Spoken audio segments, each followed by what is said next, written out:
Delirium by Lauren Oliver. Chapter 1. The most dangerous sicknesses are those that make us believe we are well. Proverb 42, the book of Shh. It has been 64 years since the President and the Consortium identified love as a disease, and 43 since the scientists perfected a cure. Everyone else in my family has had the procedure already. My older sister Rachel has been disease-free for 9 years now. She's been safe from love for so long, she says she can't even remember its symptoms. I'm scheduled to have my procedure in exactly 95 days, on September 3rd, my birthday. Many people are afraid of the procedure. Some even resist. But I'm not afraid. I can't wait. I would have it done tomorrow if I could, but you have to be at least 18, sometimes a little older, before scientists will cure you. Otherwise, the procedure won't work correctly. People end up with brain damage, partial paralysis, blindness, or worse. I don't like to think that I'm still walking around with the disease running in my blood. Sometimes I swear I can feel it writhing in my veins like something spoiled, like sour milk. It makes me feel dirty. It reminds me of children throwing tantrums. It reminds me of resistance, of diseased girls dragging their nails on pavement, tearing out their hair, their mouths dripping spit. And of course, it reminds me of my mother. After the procedure, I will be happy and safe forever. That's what everybody says. The scientists and my sister and Aunt Carol. I will have the procedure and then I'll be paired with a boy the evaluators choose for me. In a few years, we will get married. Recently, I've started having dreams about my wedding. In them, I'm standing under a white canopy with flowers in my hair.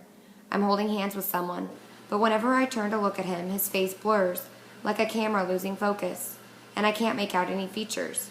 But his hands are cool and dry, and my heart is beating steadily in my chest. And in my dream, I know it will always beat out that same rhythm, not skip or jump or swirl or go faster, just womp, womp, womp, until I'm dead, safe and free from pain. Things weren't always as good as they are now. In school, we learned that in the old days, the dark days, people didn't realize how deadly a disease love was.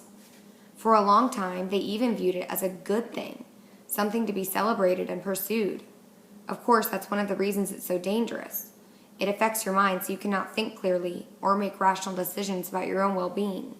That's symptom number 12, listed in the Amor Deliria Nervosa section of the 12th edition of the Safety, Health, and Happiness Handbook, or the Book of Shh, as we call it. Instead, people back then named other diseases: stress, heart disease, anxiety, depression, hypertension, insomnia, bipolar disorder, never realizing that these were, in fact, only symptoms that in the majority of cases could be traced back to the effects of Amor Deliria Nervosa. Of course, we aren't yet totally free from the deliria in the United States. Until the procedure has been perfected, until it has been made safe for the under 18s, we will never be totally protected. It still moves around with us, invisible, sweeping tentacles choking us.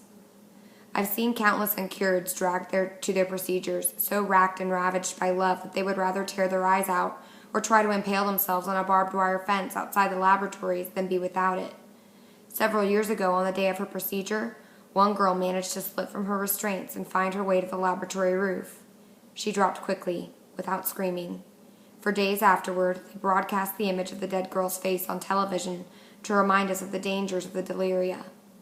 Her eyes were open and her neck was twisted at an unnatural angle, but from the way her cheek was resting against the pavement, you might otherwise think she had lain down to take a nap.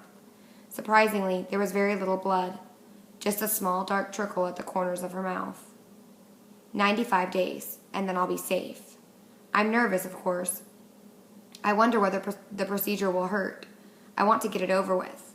It's hard to be patient. It's hard not to be afraid while I'm still uncured, though so far the deliria hasn't touched me yet.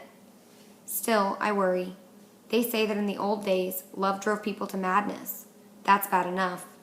The Book of Shh also tells stories of those who died because of love lost or never found, which is what terrifies me the most. The deadliest of all deadly things. It kills you both when you have it and when you don't.